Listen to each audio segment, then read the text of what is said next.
If you're interested in learning about the Hudson Valley in New York or JackieSiracuse, you're in the right place. This is Wanna Move There, Season 3, the remix with me, DerekBicksler, here in Harrisburg and Carlisle, Pennsylvania, usually joined by my co-host with the most host, Krista.Lorenzo in Pittsburgh, Pennsylvania. I lacked in scheduling this time, but we need to keep episodes moving, so we are moving forward, and we're sorry that Krista can't be here, but we're gonna do it today. Anyway, with us today we have, and I think I have to point the opposite way, or maybe you're seeing it's correct, but to me this is opposite. But anyway, we're joined by JackieSiracuse in the Hudson Valley, New York, and we'll get into exactly where she is and what the Hudson Valley exactly means, because before the episode I kind of looked up, I like to bring up the map and see what is the Hudson Valley, and I thought it would be a very defined place, but it's a few hours worth of drive area. So we'll dial in exactly what that is and where that is and all that kind of stuff. But before we get into the place or about you or anything, we like to play a little game called Say Hello. So just say hello to everybody and then pick a number between 1 and 40. Hello, and not... everyone. Hello, everyone. And I'm picking number 21. And I was just saying you called one of the ones, and not one of the ones that is on the screen there. I've learned I have to keep a tally now, so we don't repeat. Anyway. I was going to pick 21 anyway. All right, so you want that one? It should not be one of the ones on the screen. So you don't want me to pick a number on the screen? Pick something else. Correct. Those are the ones we've had before. Oh, okay. All right. I've now learned I have to keep a tally so we don't repeat. Okay. How about 10? 10. Perfect. And these are fun and wacky questions, I think is what they're called. No, we switched to wild card questions because we exhausted the other ones. All right. Number 10, okay. Zombie apocalypse or alien invasion? That's it. That's kind of weird. I guess which one would you prefer? A zombie apocalypse or an alien invasion? A zombie apocalypse. I think that the whole zombie series has me prepared for a zombie apocalypse versus alien. Aliens, you can't predict what direction they're coming and going in. That's true. It is. You can predict it, and you went with predictability and preparedness and everything. The zombies were well versed in. Aliens would be. Who knows what the is that a machine? Is that a microorganism? What would that be? I feel like I can outrun a zombie, but an alien I wouldn't have a chance. But in the shows, they never outrun. That's why I could never watch what was that? Walking Dead. I liked it at first, actually, but then I couldn't get past the fact that these things are slow, but yet somehow they're always catching up. It's like Jason in the movies. Like they're really slow every time they show them. They're like slugging along. And when they want them to be slow in the story, they're slow. But then all of a sudden, like they're right there. And I can never get past it. It happens with other shows too, I think. But right. So how do you defeat a zombie if you're so well versed? What would your go-to to defeat a zombie be? Well, I'm all about avoiding confrontation, especially one that would involve me physically. Certainly swinging a weapon is not my action of choice. I'd rather run and hide, but as the TV show exhibited every single episode, you had to plunge a sharp object into their head. Right. It always has something to do with the head. Right away, I went to lopping off the head, but you're right. Even a strong person, it's not that. I don't think it's as easy as they make it look in samurai movies, just to like, or The Walking Dead, just to. Right. And I'm of a shorter stature, so I feel like there might be a problem there as far as an angle. So I'd have to be on a step stool to be successful. So again, back to the running and hiding. That would be my strategy. Well, hopefully you have some rice in canisters, some prepping materials somewhere. Yes, we are absolutely. We are always prepared here. We're never going to starve. Do you actually have a cache of food? And this will take us into your bio. Also, is said stockpile include Mexican food? Because you had that as your favorite food. Yes, yes, and yes. So I always have an overabundance of rice. And currently in my pantry, I'm so ashamed to admit this, I have a 50-pound bag of dried pinto beans.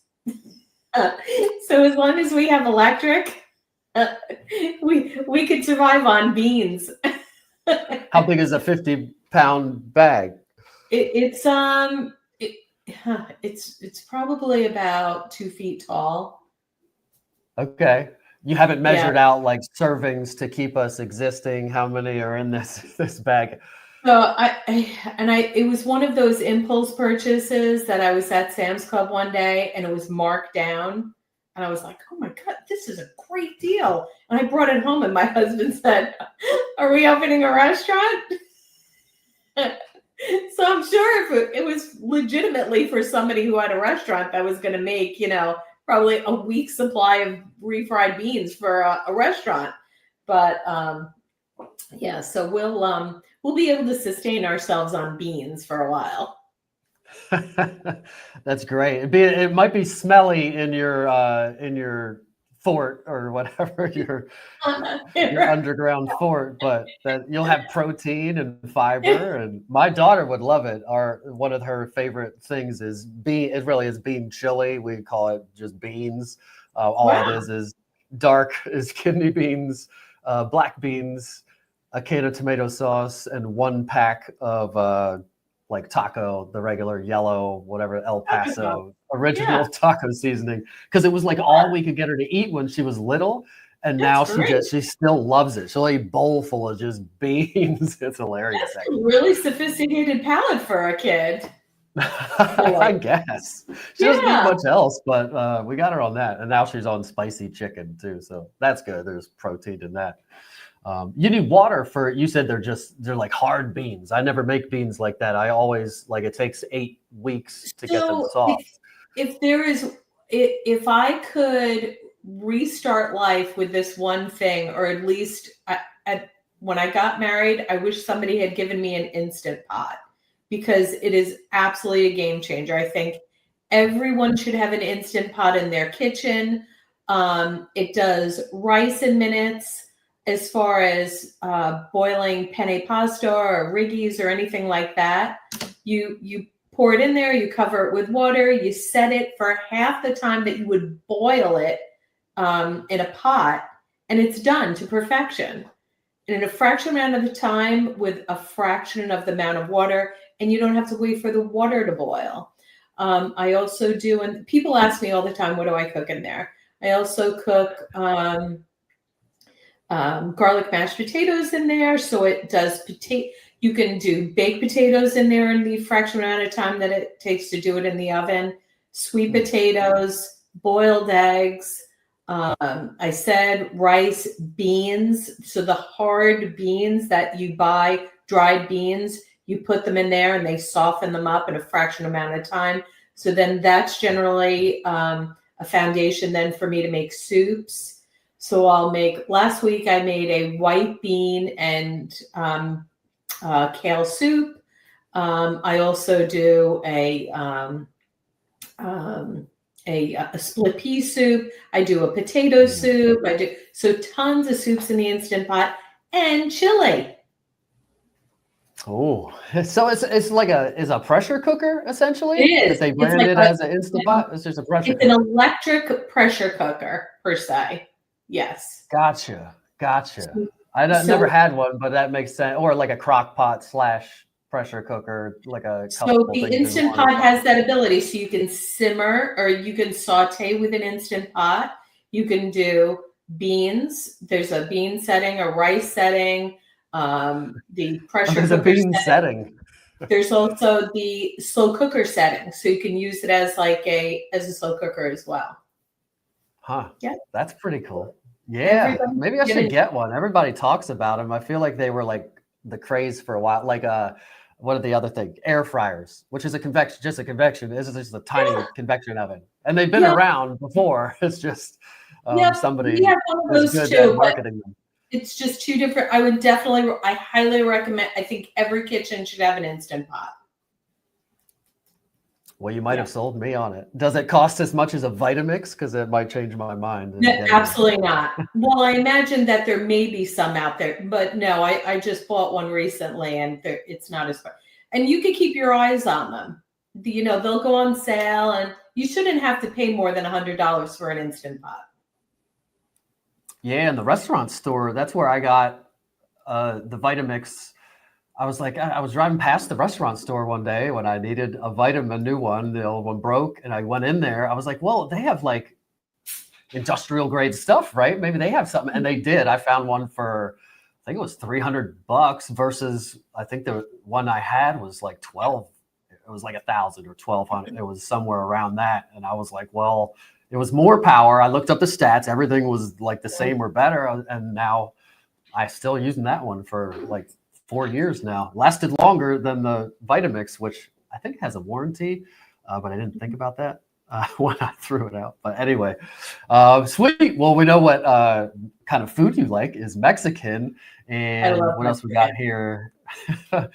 Surprise, surprise, your favorite color is blue, which everybody, we should change this favorite color here, question in the bio to other than blue, what's your favorite color? Because it is, pink. I would say 90% pink.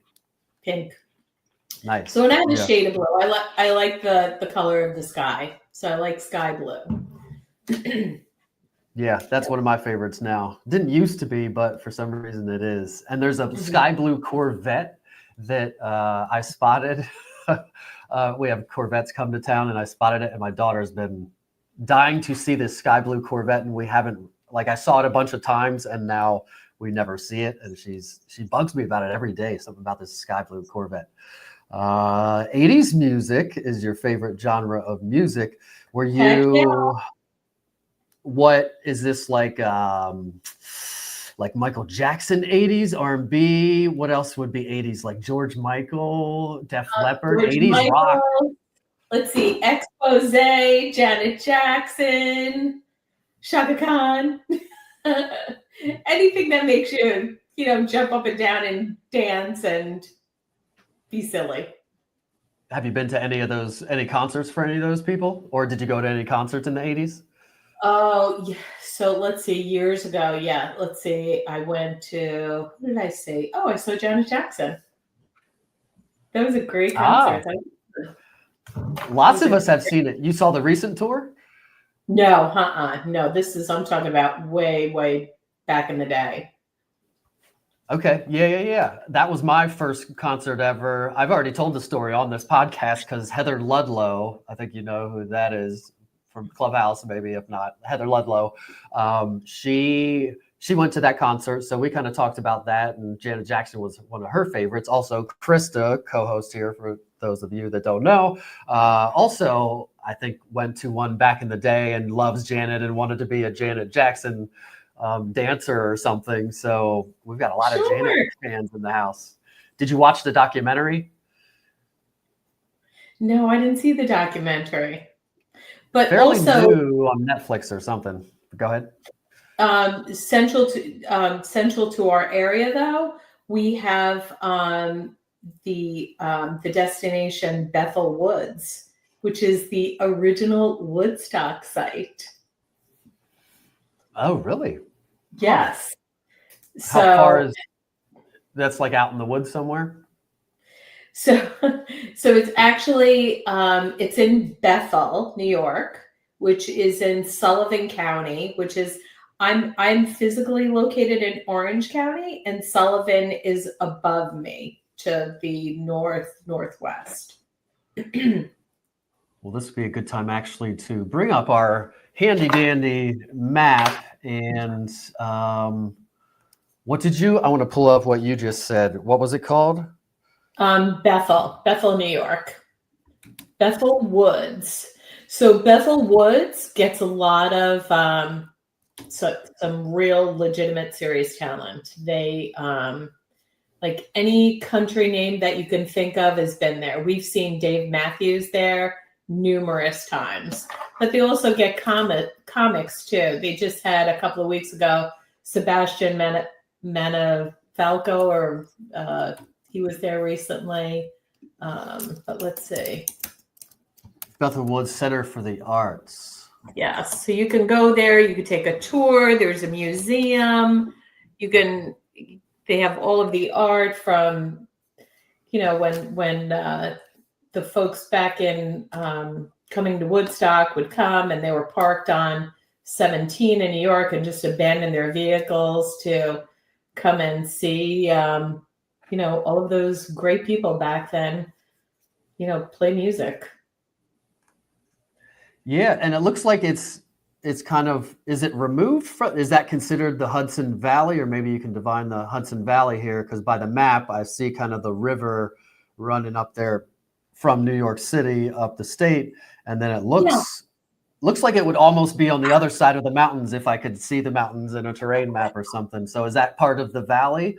Yeah, so the Hudson Valley is really defined by the area that's adjacent to the mighty, majestic Hudson River. And it actually encompasses several counties. So there's an upper Hudson Valley, which everybody would be familiar with Albany and that surrounding area. Then there's the central Hudson Valley, which is the crux of what I cover. Dutchess, Ulster, Orange, and the southern part, which is Putnam and Westchester. So, but I cover from the lower Hudson Valley up to the bottom of the upper Hudson Valley. So for those that are looking to go to Albany, I generally refer those folks. I have a terrific referral partner up there that I send things to. So in this image we're watching here, would that be kind of the blue through the green? Yes, absolutely. And then in the gray area is where Bethel Woods is. So right above Orange is where Bethel is in Sullivan County, which isn't on that map there. Gotcha. So it is technically kind of out of it, but close enough that you would call it part of the Hudson Valley. But yeah, that's Correct. Cool. So that was the original Woodstock. How did it end up being there, do you think? Somebody said you can do it here. Probably that was probably it. You can do it here. All right. Yeah, because I think originally they were all going to some place, and then it became, hey, dude, we can't go there. And it was like, oh, but we can go over here. So, back in the 70s, it was point your car this way or point your car that way. And, they went with the wind. Right. And probably that would allow people to have that many people or whatever they had to do there. Yeah, but the venue is absolutely beautiful. So in other words, if you were to go there, if you would look at the calendar, Derek, and you brought your family there, I'm sure that there's an event there or a show that, the whole family would enjoy. But the venue is absolutely, it's stunning. It really is. And so what is it? It appears to be like woods and lots of nature. Is that the case once you get up out of the city, going up the river? Most of New York is like Pennsylvania or anywhere else. It's not a bunch of skyscrapers everywhere in New York State. Yeah. So once you go over the river into the Hudson Valley and you start to get into my area anyway, up in Orange County is where it really starts to become a lot of, vast open green area where you have rolling hills and pastoral farms and dairy farms and horse farms and all sorts of farms.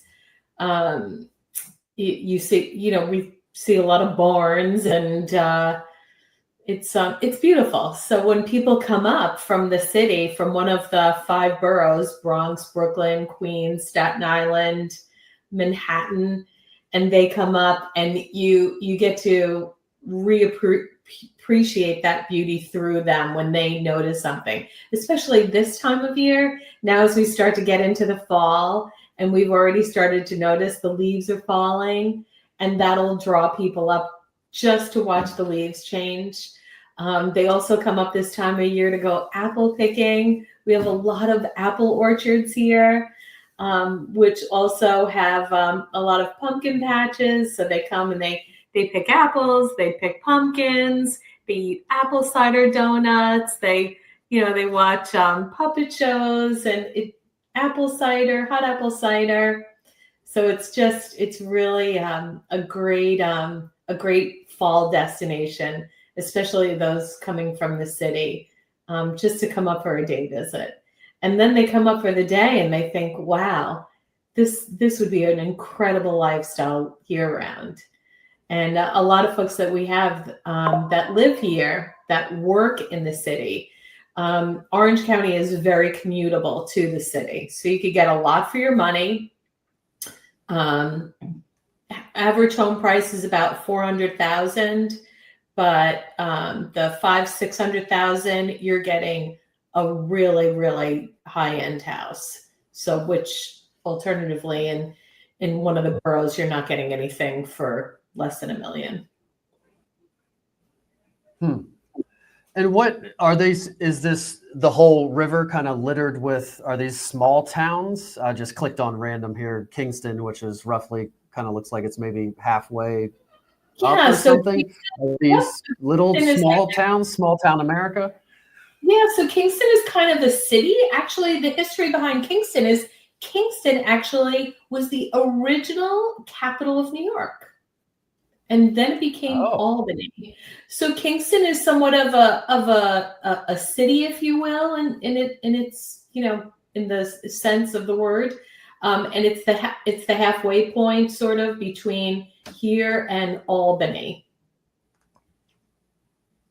Yeah, it looks very similar to where I am, Carlisle, kind of 1900s stuff, lots of churches and courthouses and that kind of stuff. A lot of beautiful architecture in and around the Hudson Valley. If there's any history buffs that are listening to podcasts, look up the Hudson Valley.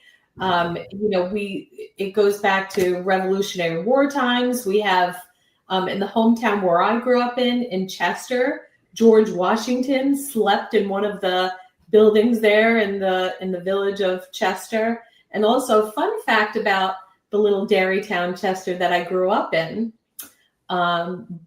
Many, many years ago, two farmers got together and they were making products with their dairy milk, and they came up with what they called cream cheese. And they were trying to figure out a name. And then they thought, well, we're going to call it Chester cream cheese, of course, because it came from Chester. And they said, that name just it's not metropolitan enough. It's not exciting enough.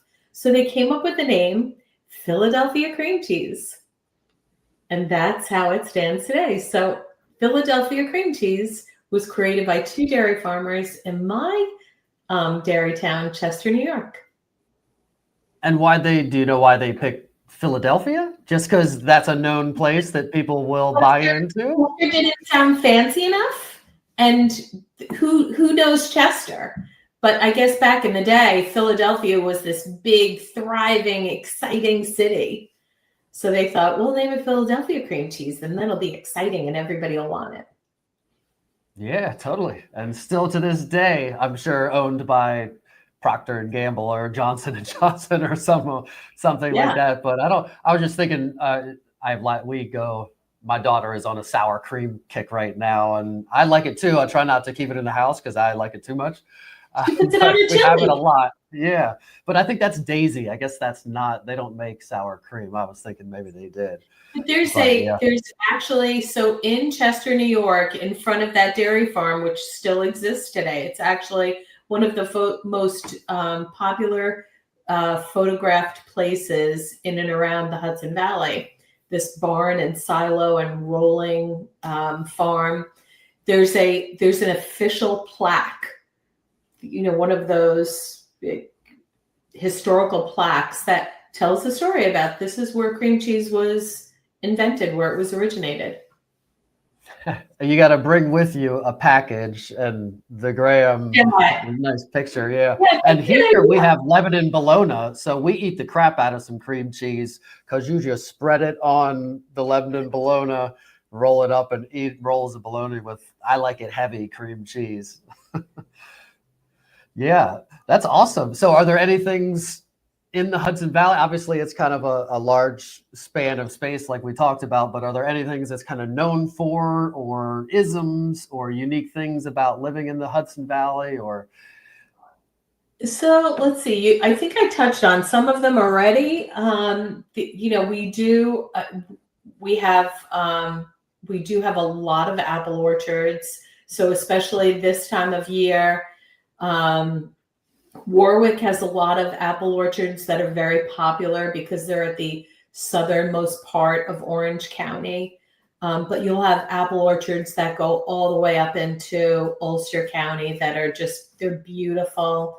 And they incorporate, petting zoos and farm animals. And it just makes it a really very special day for the whole family. And also vineyards. We have a lot of vineyards here too. So the apple orchards also have, they're producing grapes. So they also produce their own wine. I think one of the oldest wineries in the country is in Washingtonville in Orange County, and that's the Brotherhood Winery. If you look it up, they're still producing wine there. But yeah, so that's, it's still a pretty, I want to say agricultural area that, still produces, a lot of, food, fruit, vegetables. And as a matter of fact, over in the town next to me, Pine Island, New York is famous for its black dirt. And the black dirt the farmers there produce onions. They grow and harvest onions. And I think they produce a third of the onions for the entire country. So it's That's it's a lot of onion. But when you drive through there, you're just driving through miles and miles and miles of this flat level, and it seems to go out just to the horizon of this deep black dirt. If anybody has seen it, it's hard to describe. It's just the blackest dirt you've ever seen. And in the black dirt, they've actually found mastodon bones, so prehistoric bones that they had to stop cultivating, and then bring in the archaeologist team to unearth them. And they assembled a mastodon in the county building for all to admire. That was unearthed here in Orange County. Wow, that's cool. Yeah. Yeah. So the farm looks like it's just a dead farm all the time. It looks like nothing's growing, but it's an onion farm.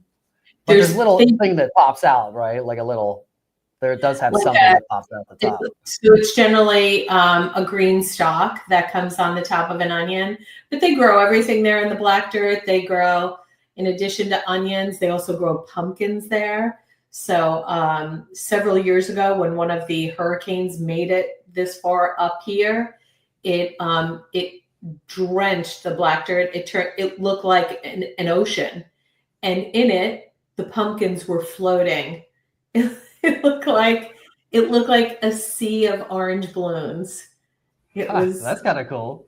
It was the strangest. So 30%, that's a lot. That's a third. So if we're close to there, so you would think like we probably get most of our onions from there then, maybe. So we're probably eating New York onions, Hudson Valley onions. Yes. Mm-hmm. Probably. Yeah, definitely. Look at the bags. See where they come from. They might come from Pine Island, New York. The bag? Are you buying bags of onions? You do buy bags of beans, so maybe you want to buy bags. I usually buy one at a time. So onions, I don't buy that. I don't buy that much. I generally buy them in smaller quantities. We do go through them a lot, but I don't want them to sit and spoil. So generally, I do get them in small quantities.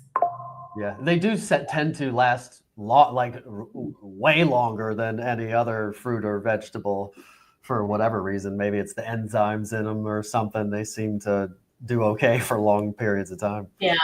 And in any given week, I can go somewhere in the county to a farmer's market. And these are farmers that are there. They harvested this from their farm that morning. So it's one of the farms here regionally that it's coming from. Yeah, we can relate to that here in Central PA. We like our farmers markets, and they all have experiences, like you said. It's not, they've all turned from apple orchard into, and every year there's a new thing added on, a new experience, a new animal you can touch or whatever. So what else can you do? Obviously you have that to do, but what else are people doing? It seems like a kind of an outdoorsy kind of place, maybe. And coming up in I believe it's September, I don't know. Warwick has what's called the Apple Fest, and the whole town ends up, being host to this fest with vendors, and it's just this big, beautiful, fun, exciting entertainment atmosphere. And Warwick's a very, beautiful town, very picturesque, and it's a really that's a really nice time too. We're also home. He or she like apples? I'm sorry? Dogs don't like apples, right? You know what? Strangely enough, my weirdo dog eats apples. Oh, yeah. Well, it sounds like there is a running theme. Apples seem to be a thing, which is maybe that's just a Northeast thing, because that's definitely a thing here in Pennsylvania too. There's the apple season right now, is like there's apples galore, apple this, apple that, which is great. We like it, but it is, definitely a thing here. That's cool. And then what else do you do other than apples? Well, also in our region, we have West Point Army.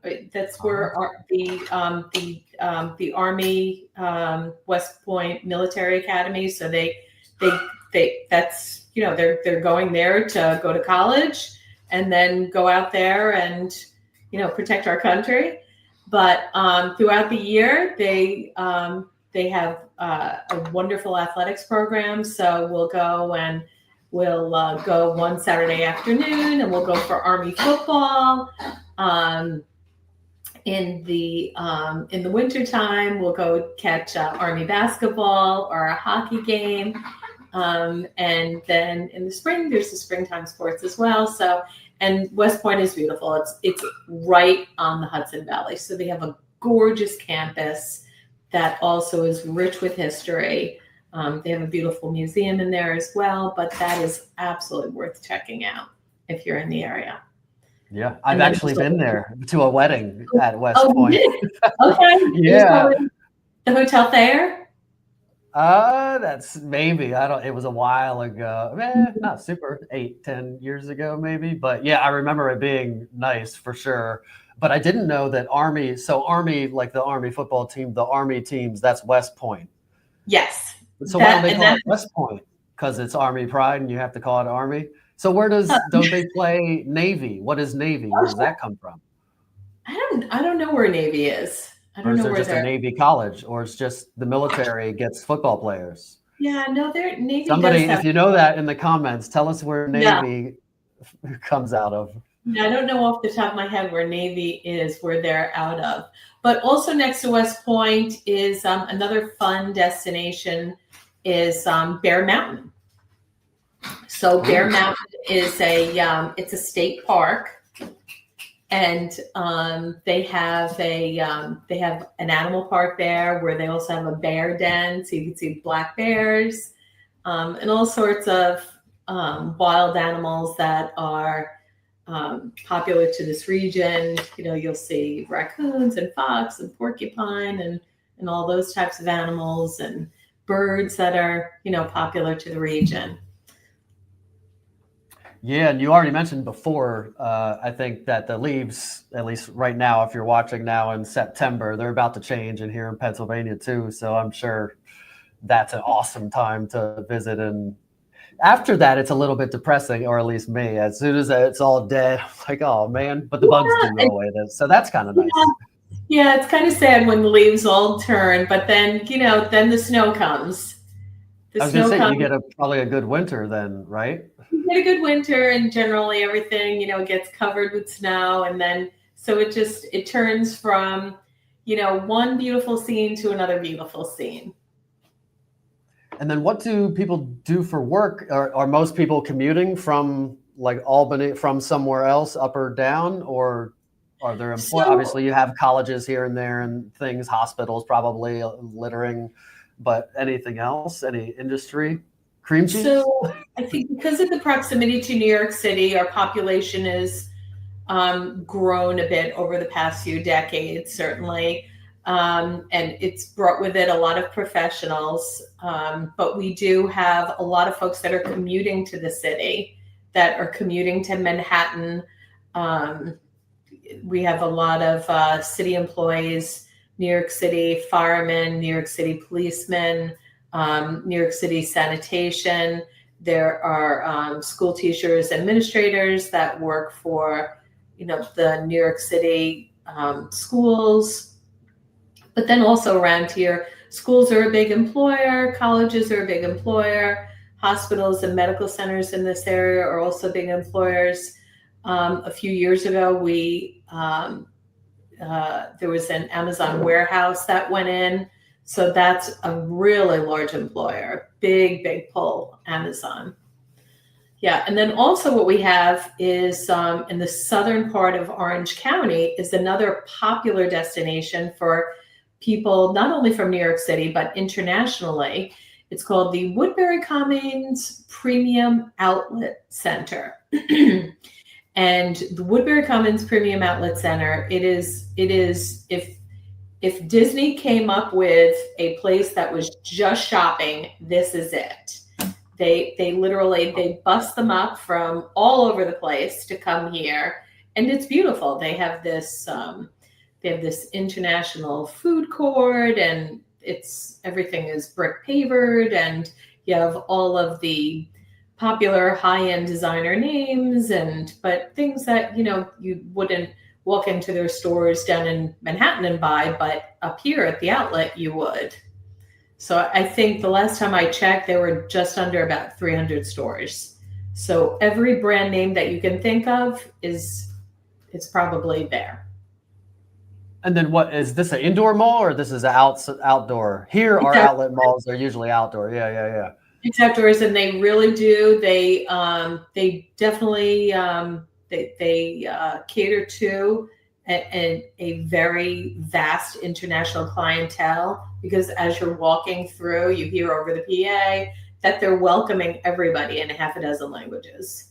When the buses roll up, they welcome people, and yeah, it's a big to-do. They're really coming from all over the world, literally, just to shop here, because these name brand items on the other side of the world are really marked up. So they come, they go to the Samsonite outlet, they buy luggage, and they fill it all up with everything that they're going to buy, and then they bring it on the airplane home.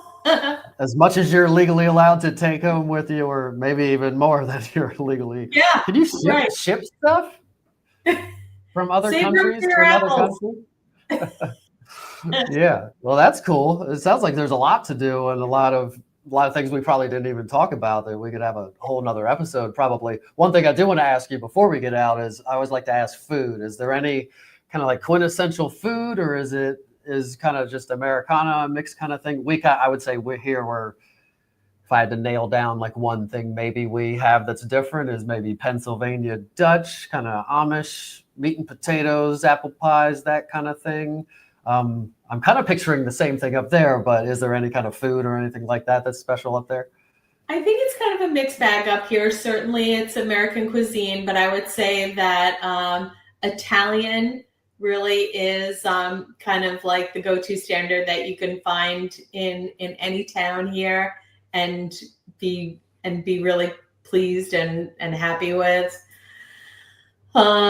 Certainly, yes, it seems that Mexican food has, taken a foothold in every zip code. So that makes me happy. And what's interesting to me is that when I lived out in the Midwest, they don't have diners. So in a lot of our towns, we have diners, which there's just something to be said about the good old standard diner, someplace that you can go and, get your Who doesn't have comfort. diners? What? No, in the Midwest, they don't have diners.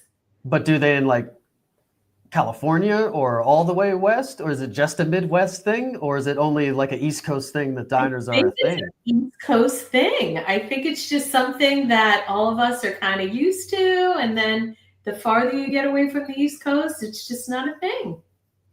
Huh. Yeah, you got to have the restaurant that serves everything any time of day, never closes, even on Christmas and Easter half the time. Yeah. It might be attached to a truck stop or something, which is where it should be. Yeah, that's great. Some of ours have some of the best food too. Some is not so great, but yeah, that's awesome. And I love the old ones that they keep around and restore. We have newer ones that pop up or whatever, but when it's in an old, do you have the old, it looks like a rail car kind of, that's all shiny chrome, those kind of diners at all? I don't know. I know what you're talking about, but I don't know of one that's still around here regionally. I can think of a couple of them that are down in New Jersey, but there's not one that's coming to mind that's here in the Hudson Valley off the top of my head. But yeah, there's only one I can think of here, and I don't even know if, I think it just sits there closed. It isn't a die. It just, nobody wants to get rid of it or tear it down or whatever. And then there are a couple that, yeah, they try to make it look like they put a bunch of mirrors and try to make it look like the old school one or whatever. But yeah, I love me some diners too. Well, I have one last question before we get out of here, and I have actually a lot more questions because your area seems to have a lot going on, and I think we even touched the surface because there is outdoor stuff to do, I know, and we haven't talked about any of that stuff. But maybe we'll do a second episode on the Hudson Valley and have you back again, and maybe my co-host will be able to join us that time. But anyway, last question before we get out of here has nothing to do with Hudson Valley, but does have to do with you. What did you want to be when you were a kid? I wanted to be a singer. I wanted to sing. Yeah, so I love to sing. When I'm on my way to appointments, it's like I'm on my audition for American Idol. And what are you singing? 80s. Okay. Is it Janet Jackson?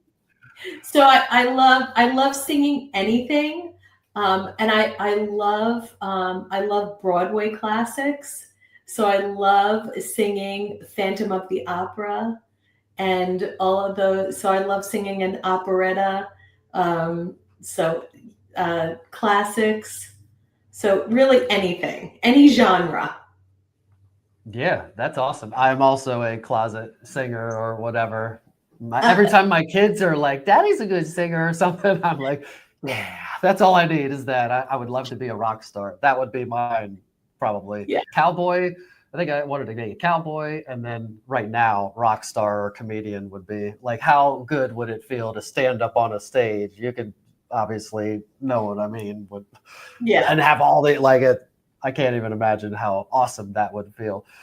Yes. But yeah, just singing, shower, car, whatever. What's any new artists that you like? I like a lot of country artists, so that seems to be my genre of choice now. So I love Luke Bryan. I love him as a person. I love him as an entertainer. So I've really have a very fond affection now for our country entertainers. Nice. I still have not. I mean, my daughter likes some, and I sing along to some. I'm no hater of country. I don't be like, I hate stupid country, but I've never taken to her particularly. I guess you could, with Beyonce now, you've got both kind of the genres that you still got some R&B and some country. I have my own feelings about that. But didn't she won a Grammy, maybe, I think. She did, I think. And much to her surprise, too, if you recall her face when they announced her name. That's my feelings on it. Ugh. I felt like that ever since she started, I feel like she started writing her own music or something, and whatever they get on that high horse. And I can tell, like, you need the profession, like the hit. I don't know. I liked Destiny's Child, and then like one or two out, and then it started being this trying to make waves or just make the cool pop music that I don't know. Yeah, I agree with you. I 100%. Queen Bee gets on her high horse and has to go crazy or something. But anyway, they must have liked it. Just sing. We love to hear you sing. I'm probably getting comments right now that Beyonce's great. I love Beyonce. All right. Well, tell everybody where they can reach you if they want to reach out to you. What's the best way? Phone, Instagram? How should they reach out to you? Yes, yeah. So definitely you can hit me up in Instagram at JackieSiracuse Realtor. You can also send me a text message at 845-988-8000. Or you can DM me on Facebook, JackieSiracuse Realtor. Yes, very easy to get in touch with, as all us realtors are, or should be at least. And I'm going to assume that your Instagram has your phone number on it, very easily accessible and easy to call. So hit her up on IG. Yeah. And then if you need me in the Carlisle or Harrisburg, Pennsylvania area, feel free to hit me up. Or if you need Krista, who's usually here but not here today, in the Pittsburgh area, hit her up. And if you need someone anywhere, somewhere up in Albany, a little bit beyond where Jackie serves, or anywhere in the world, really, someone can attach you to someone that is awesome in that area. We know a lot of people. Thanks for watching and listening, and say goodbye, Jackie. Goodbye, Jackie.